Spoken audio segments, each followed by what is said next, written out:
इस वक्त अहम तरीन खबर आ चुकी है। अलीमा खान साहबा तोशाखाना 2 केस की समाअत मुकम्मल हुई है। अहम तरीन केस की समाअत मुकम्मल होने के बाद जज साहब यहाँ पे रवाना हुए हैं। उसके बाद अलीमा खान साहबा ये यहाँ पे पहुँची हैं। मुस्कुराहट की जा रही है। आज इमरान खान का अहम तरीन केस था, उसकी समाअत मुकम्मल होते ही यहाँ पे पाकिस्तान तहरीक इंसाफ के कारकुनान सुहेल अफरीदी, यहाँ पे CMKP के वो भी यहाँ पे पहुँचे हैं। बड़ा फैसला महफूज किया गया है या फिर सुनाया गया है इस हवाले से, और ये सूरत हाल है। अडियाला जेल के हवाले से अहम तरीन डेवलपमेंट हुई है। अलीमा खान इस वक्त गाड़ी में मौजूद है, उनके साथ उनकी दोनों बहनें वो भी इस वक्त गाड़ी के अंदर मौजूद हैं। आपके सामने है अलीमा खान यहाँ पे पहुंची है। बड़ा फैसला तोशाखाना 2 केस का इमरान खान के हवाले से इस वक्त केस की समाअत मुकम्मल हुई है। आज 2 इम्पोर्टेंट केस थे। अलीमा खान दोनों केसेस में पहुंची, सुहेल अफरीदी यहाँ पे पहुंचे हैं और इस वक्त के ताज़ा तरीन सूरत हाल यहाँ पे मुलाजा कर सकते हैं। बड़ी अहम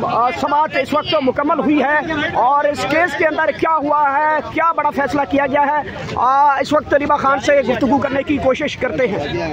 वो किसी ज़राने पे चले गए, लंच पे चले गए, वो किसी लंच पे चले गए और इमरान खान का केस और बुशरा बीबी का केस कैंसिल कर दिया। तो आपको ये समझ आ रही होगी कि अगर वो केस कैंसिल कर रहे थे, अगर सुनना शुरू कर देते सुनना, तो चले 1 हेयरिंग ना होती, 2 हेयरिंग्स कर लेते, 3 हेयरिंग्स कर लेते। उन्होंने केस सुनने से फिर से माजरत कर ली। हमें बड़ा ज़रूरी है कि जज डोगर और ये जो वहाँ के इस्लामाबाद हाई कोर्ट के अगर जज डोगर नहीं सुन सकते तो वो किसी और जज के सामने इमरान खान और बुशरा बीबी का केस लगा दें, क्योंकि इंसाफ के तकाजे वो पूरे नहीं कर रहे। और आज ये जो जज अर्जुमंद हैं जो तोशाखाना 2 सुन रहे थे जेल के अंदर, और ये बड़ी जल्दी में थे और बड़े दिनों से जल्दी में थे, जाते जाते इन्होंने कहा कि मैं 2-3 दिन मुझे चाहिए इस केस को तैयार करने के लिए और इसकी जो भी है इसकी जो जजमेंट है वो तैयार करने के लिए 2-3 दिन चाहिए। लेकिन थोड़े अरसे के बाद जब डेट आई है तो आपको हम बता दें कि 29 तारीख आई है।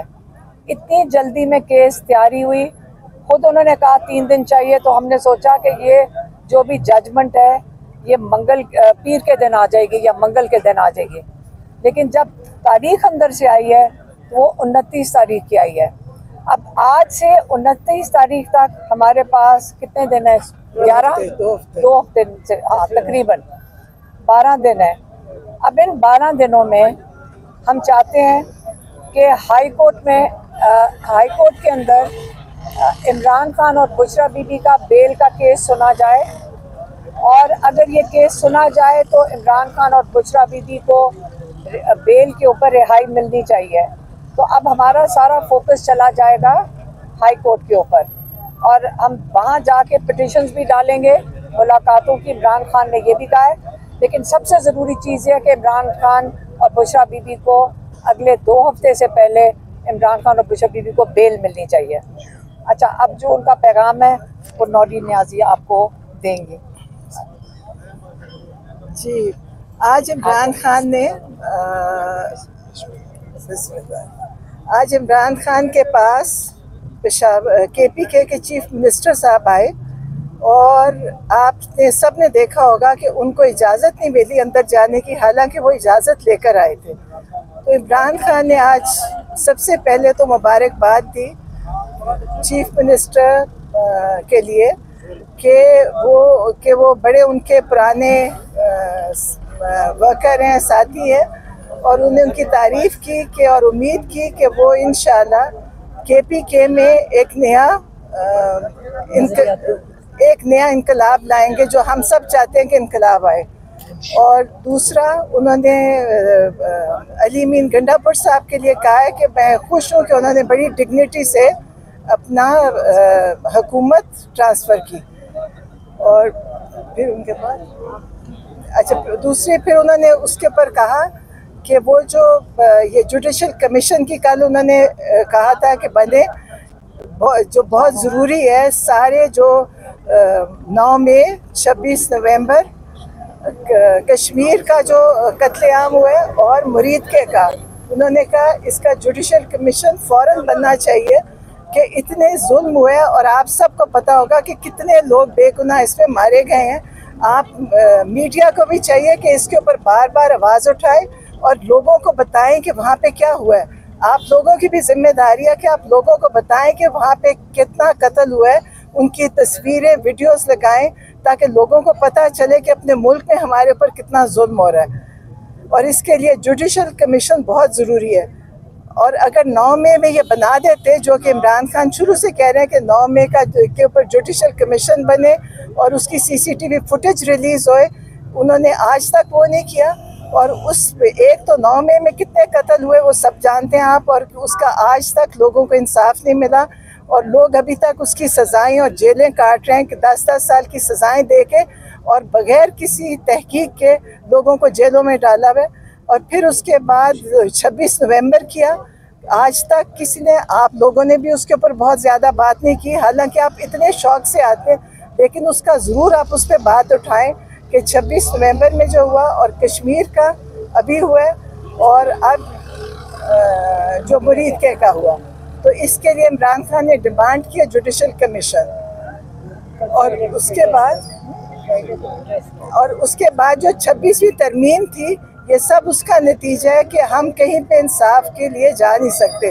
पहले भी जो जज थे आमिर फारूक और काजी फाइजी मीदुद्दीन और ये सब लोगों के पास, अब डोगर साहब हैं, किसी ने, सब उनके पास पिटिशंस गई हैं, केसेस लेकर गए हैं, कोशिश की है।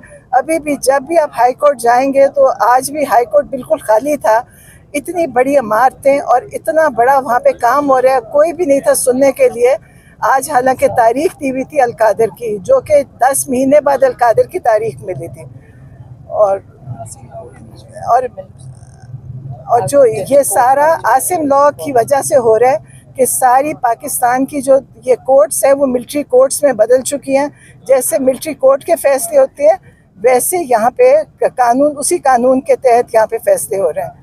और फिर अफ़गानिस्तान का, कि अफ़गानिस्तान में अमन होगा तो पाकिस्तान में भी अमन होगा। उन्होंने, आपको पता है, कल भी एक कहा था कि मैं इसके बीच में पैरोल पे निकल के मैं इनके अंदर फैसला करवाने की कोशिश कर सकता हूँ, क्योंकि मिलिट्री इस्टेब्लिशमेंट, मिलिट्री कोर, जो ये मार्शल और डिक्टेटर्स होते हैं, वो कभी भी बंदूक के साथ फैसले करा सकते हैं, लेकिन अमन इस तरह नहीं करा सकते, क्योंकि मिलिट्री, आपने देखा ही होगा पिछले सब डिक्टेटर्स के दौर में क्या हुआ। और याह्या खान की तो सब ने कहा, हिस्ट्री में हमने पढ़ा हुआ है। और अब ये उन्होंने कहा कि जो डेमोक्रेसी होती है, डेमोक्रेटिक गवर्नमेंट होती है, वही पॉलिटिकल सलूशन ला सकती है इस जंग। और ये जो जंग हो रही है उधर, उसका हल